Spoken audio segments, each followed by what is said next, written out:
Welcome to Chicago Reacts. Today we're going to be reacting to part 3 of every Warhammer 40k faction part 1. If you liked the video, be sure to give it a like. Let's do it. The Grey Knights are the first army I actually collected back in 7th edition. The Grey Knights are a super secretive and much more old school look at power armored knights, except they are all psychers.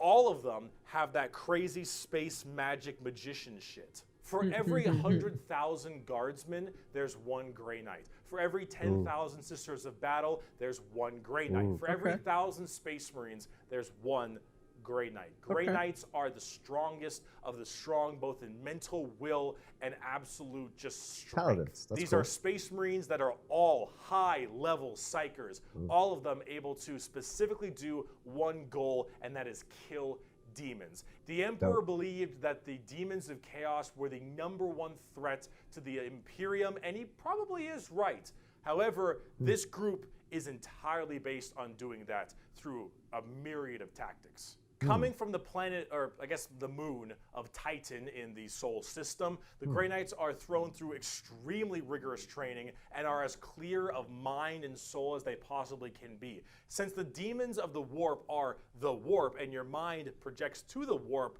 people can go insane very fast, especially lower level psychers. These Grey Knights need to be able to harness the warp in the presence of demons and stay perfectly sane. One of their characters, one of my favorite characters, is named Castellan Crow. He has a demon blade, the black blade of Mahamahama, and he has to have it on him because it tempts everyone nearby, constantly beckoning them, use my power, use my strength, suck my penis, whatever the possibility. And so he has to keep it I would do that if I was a sword on him all the time as this thing whispers to him consistently. And he has to stave it off forever. Wow. Lord of the Rings reference. Chambers or on the battlefield, because anyone who gets too close to it might be tempted a little too hard. He is that pure of heart and mind, and all the characters in the Grey Knights are basically like that. The only issue is that the Grey Knights have a scorched earth policy. Okay. More ways than one. If they're fighting demons, demons corrupt and make people crazy. So if I'm a guardsman and I'm fighting demons, and the Grey Knights arrive, and they kill all the demons, I'm a risk. Oh.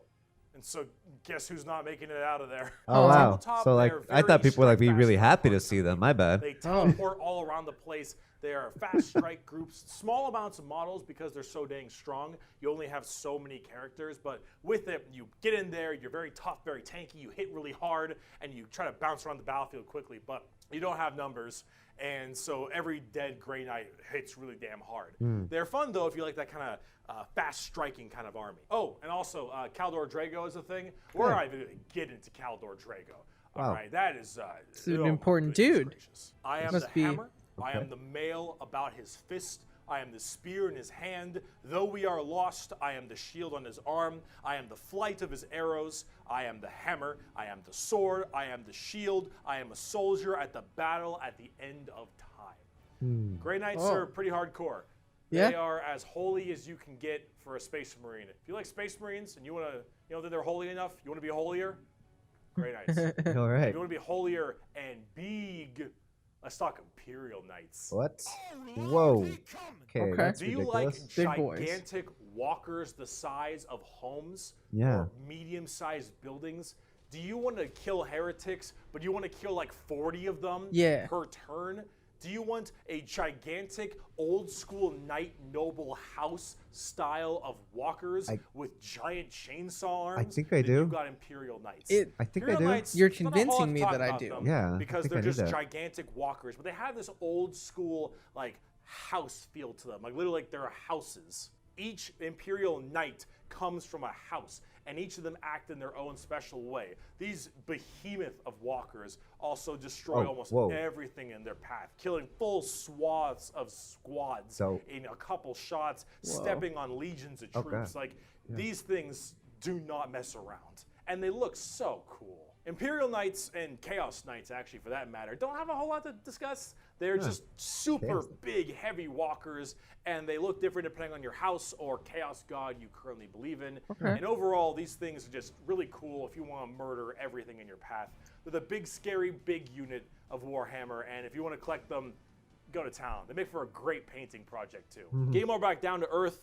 Let's talk something about a little bit different, a little more House soldiers. Gold. House soldiers. If guardsmen are regular soldiers, Space Marines are super soldiers, Grey Knights are super soldiers, the Adeptus Custodes are super soldiers cubed. The Adeptus Custodes are the third major army I own. I know, 3 armies. I know, I got carried away, okay, but that's all. I only have 3, okay? Wow. They are It's okay, no need to feel ashamed. Yeah, man, it's a Space lot. Marines, but these ones are super special. Okay, if a guardsman is 6 foot, a Space Marine is 7 feet, a custodian is 8 feet. These are the giant defenders of Holy Terra, which is also Earth. Earth is Terra. Themselves. These are the people that literally guard the Emperor's throne room. Okay. Custodians. These boys protect the Emperor's throne room at all times and are literally like handcrafted people. They're not humans brought up by a gene seer or something. These are all handcrafted super soldiers. Ooh. I think from a tube. These behemoth of men are like Tube 8 men. feet, 8.5 feet tall, and functionally immortal. They stand still, spear in hand, for hundreds of years without the need to sleep and barely even the need to eat, watching over the throne room and every other area of Holy Terra for their entire purpose in life. And oh my lord, Designer are they soldiers. terrifying. These custodians put Space Marines to shame. If you liked your super soldiers, these are your super mega soldiers. One of these men can take on probably 3 Space Marines and most likely win. There are many different groups of custodians as well, like the Solar Watch, or there's also one of my personal favorite, the Aquilan Shield. The Aquilan Shield go out to seemingly unimportant individuals and protect them because they believe that they are going to be doing something very important in their lives. For instance, let's say a regular guardsman gets the protection of this giant 8.5 foot tall golden god because that guardsman will end up becoming a general one day or something of that nature. The custodians work in mysterious ways and are almost always outnumbered but never outmatched. These people are pretty horrifying, both on the tabletop as well as in the lore. There are very few of them, however, and there's actually an extremely small amount of them. But that's kind of the point. There's only so many of these people that can have war gear this strong, weapons this powerful, and training this good. And the custodians have all 3 of it. For 100 years, I stood my watch amidst the somber shadows of the Sanctum Imperialis. I was still as a statue, but always ready. Always attuned to dangers unseen. Days, months, years passed by in a frenzied blur beyond those walls, yet within little moved and nothing changed. For 100 years I did not but wait, yet had any threat appeared I would have struck it down in a heartbeat. For 100 years I stood my watch, and as it ends I can tell you this: patience is a weapon. The custodians are the top dogs. That's a good lesson. That's a nice. And I they mean, hurt you know, just stand that still same for way. 100 Though I years. do want to discuss a little bit about the Sisters of Silence before we get out of here, because the Sisters of Silence I also have a few of, and they're really fun, but they don't get enough attention. These kind of bald plume ladies are a whole group of pariahs, or also known as blanks. We'll be referring to them as blanks from now on.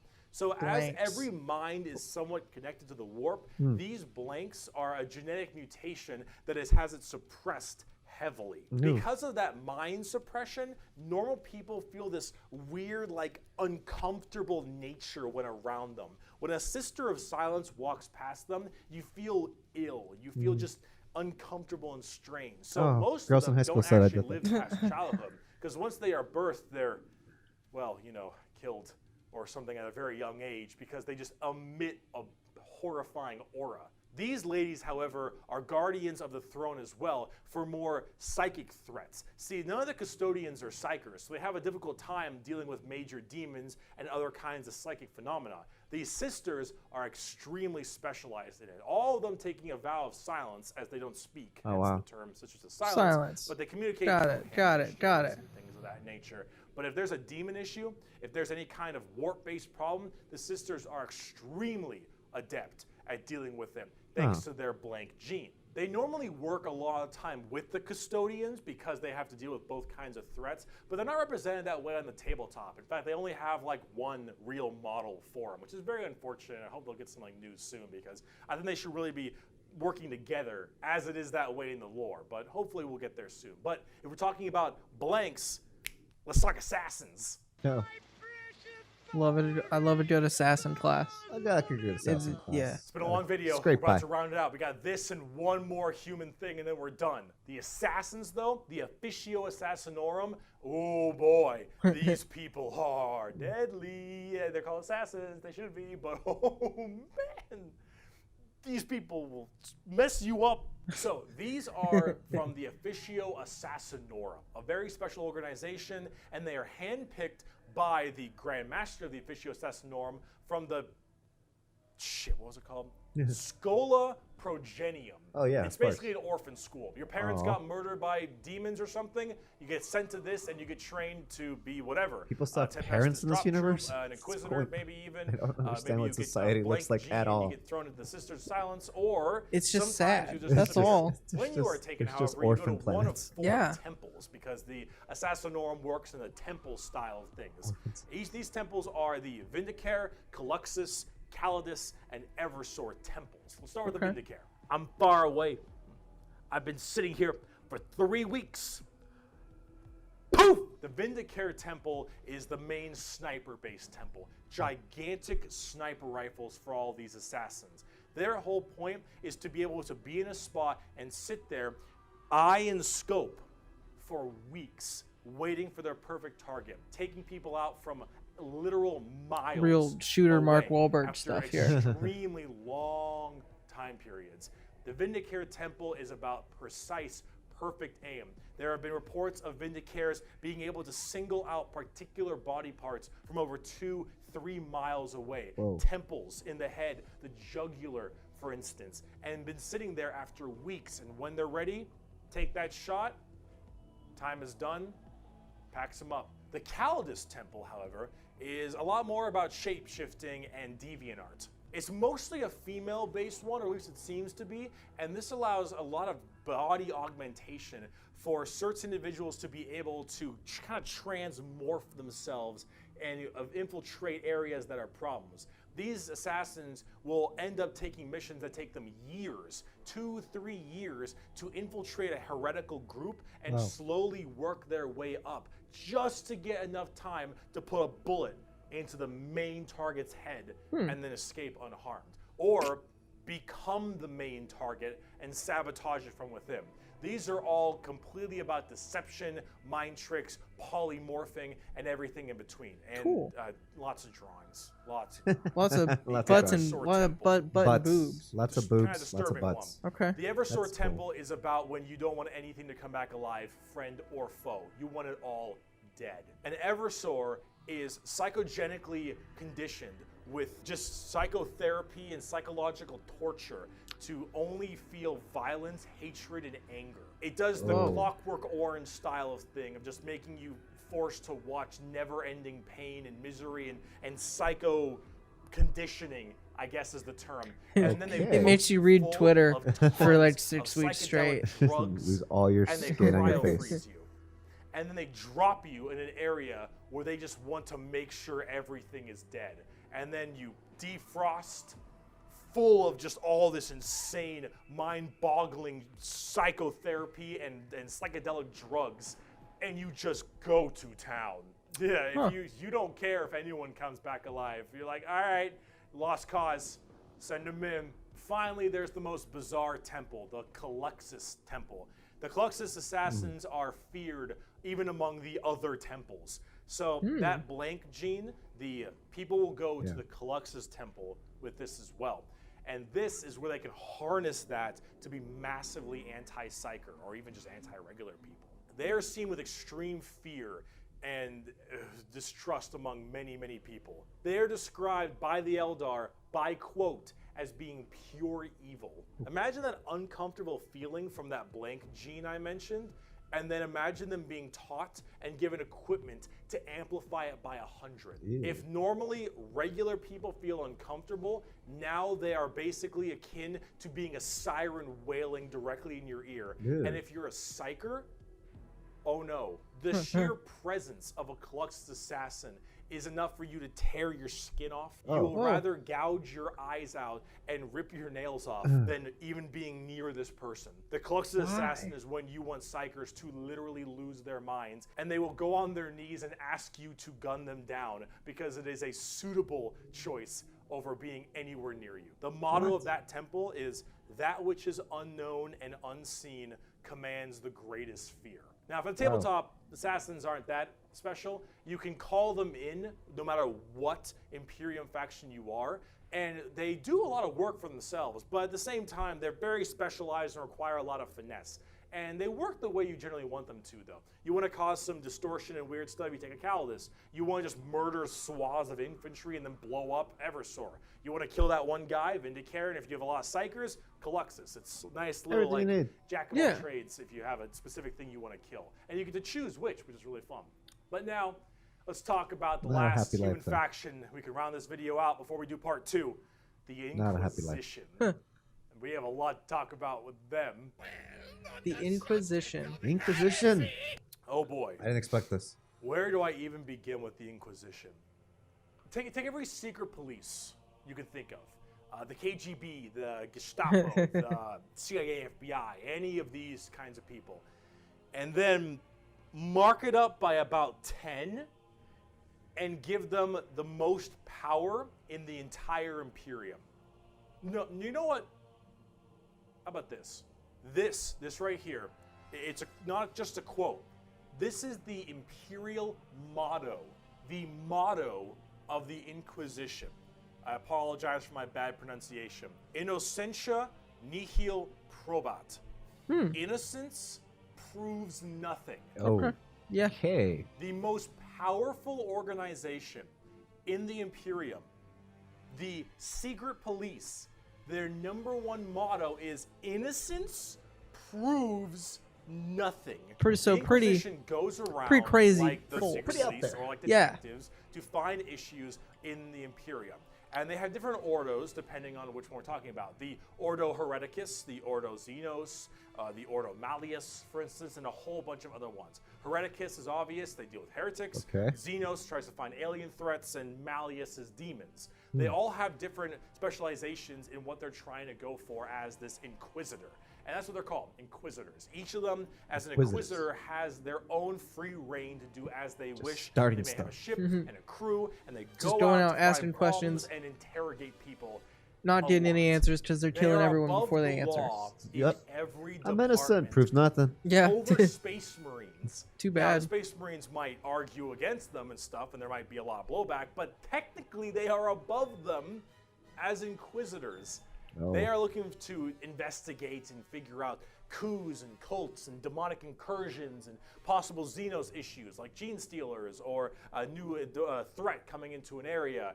They're about learning that stuff and actually doing detective work. And memes aside, they're pretty good at it. The Inquisition having all of this power does make them a little bit power hungry and frantic sometimes. You gotta look. Yes, it is still a bad thing, but most of them are pretty good at their job. And they spend a lot of time being very diligent to make sure that all of these leads they follow are proper and correct. They're basically space detectives with just enormous power and sometimes a bit of a power complex. And we haven't even talked about Exterminatus yet. Exterminatus. Whoa. Exterminatus is deeming a planet unfit to be saved. I deem that this planet is demon infested, and taking it back will cost too many resources and is not worth it. I have now committed Exterminatus on this planet. I will now sign the death warrant of an entire Imperium planet, as it is unfit to take and better to be destroyed than allow the enemy to hold it. This can mean saturation bombardment. This can mean cracking the planet's core and breaking it apart. Doesn't matter. Render so hard this to hear because we only have like the one planet, you know? Yeah. Life. Yes, the innocence proves nothing people are the only people who can choose this planet must die in its entirety. Huh. No offense, Space Marines, but Yeah, I mean, you're Yeah. playing maybe the it's a little villain. better. I don't know. Now it is memed a lot. I don't know. But most Inquisitors are very rare to do Exterminatus. Exterminatus is a very crazy thing. There's only so many worlds that you don't want to destroy all of them. Yeah. And naturally, Right. with the memes aside, there are some people who are a little bit rough on this one. Eventually, you But just most Inquisitors generally don't like to do Exterminatus a ton, but it is Yeah, an that's option good. they have. And it's a crazy option when you think about it. Secret Police Inquisition are unfortunately not represented on the tabletop very much. You generally kind of put one in your army if you feel like it. You have a couple special options there and some side content, but they're not really fleshed out very well, and personally they need a lot more stuff put in there, and they really need a lot more effort put into them. And they're not quite where I want them to be. Overall, the Inquisition makes for a lot of the best storytelling as well, because it's a little bit hard to talk about a big story of a whole bunch of Space Marines killing something. Right. It's just a big battle story. that makes it's not sense. as interesting. Yeah. Having that intrigue and that moral dilemma that an Inquisitor has makes for a lot better media. Dilemma, in a honestly, sense, the proves more people do nothing. it, I think is There's better, what because dilemma? then it adds a little more humanity. But also, to like, Warhammer. they struggle to Horrible, destroy horrible a planet. grimdarkness. And That's wow, true. we just finished the humans. All right, come back for part 2. Oh, God. When we talk about Chaos and Xenos. 'Cause Dang. we got to talk about the 4 Chaos Gods and all the Chaos Marine legions and the Tau and the Necrons and the Orcs, and oh boy, we got a lot. Oh wow. I'll see you in part 2. see you soon. See you, buddy. Dude, see you soon, dude. I'm exhausted because whoa. I know my brain. Okay. Where to begin? Inquisitors seem really cool. You know, like the Inquisition was not a good thing in Earth, but I can see why in this universe it makes sense. I mean, if there's demons like on the regular, and none of humanity is able to care for you because Yeah. everyone's busy, like you might be like, well, what if we just start worshiping these demons? They tell me it's gonna be okay, and then like you need guys like that. You know, Yeah, like, that would I make- see that. That would make a whole lot of sense. Still wouldn't want to hang out with them. They just seem like super cops.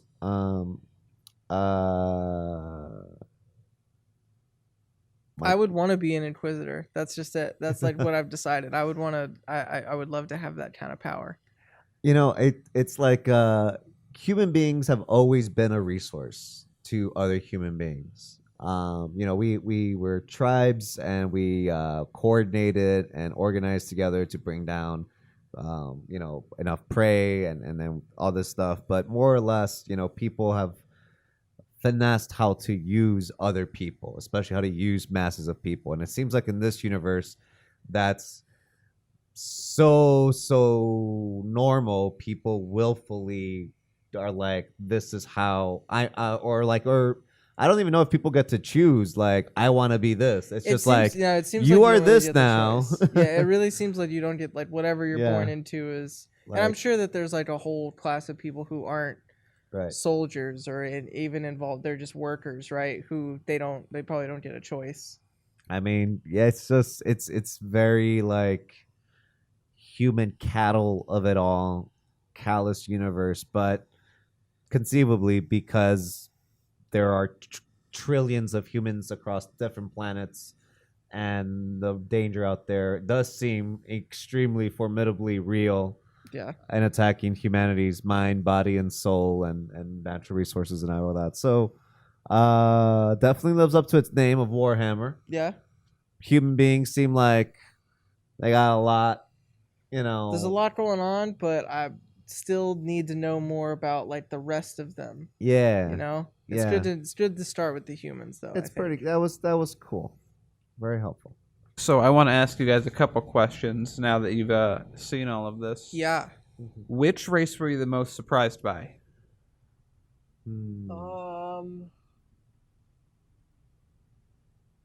Or at least, if not surprised in your interest of them that you didn't expect?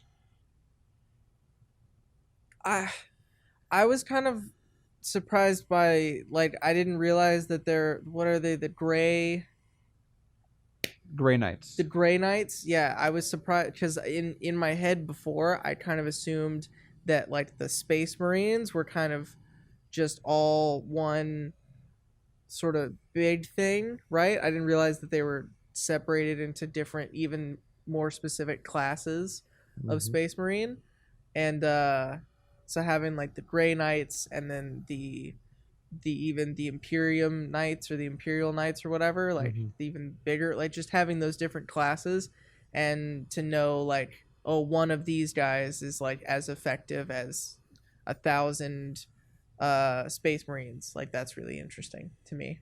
Yeah. I liked the nuns and the Grey Knights kind of like deal, as well as the custodians and the blanks, and like it makes sense that they have to be personalized against demons.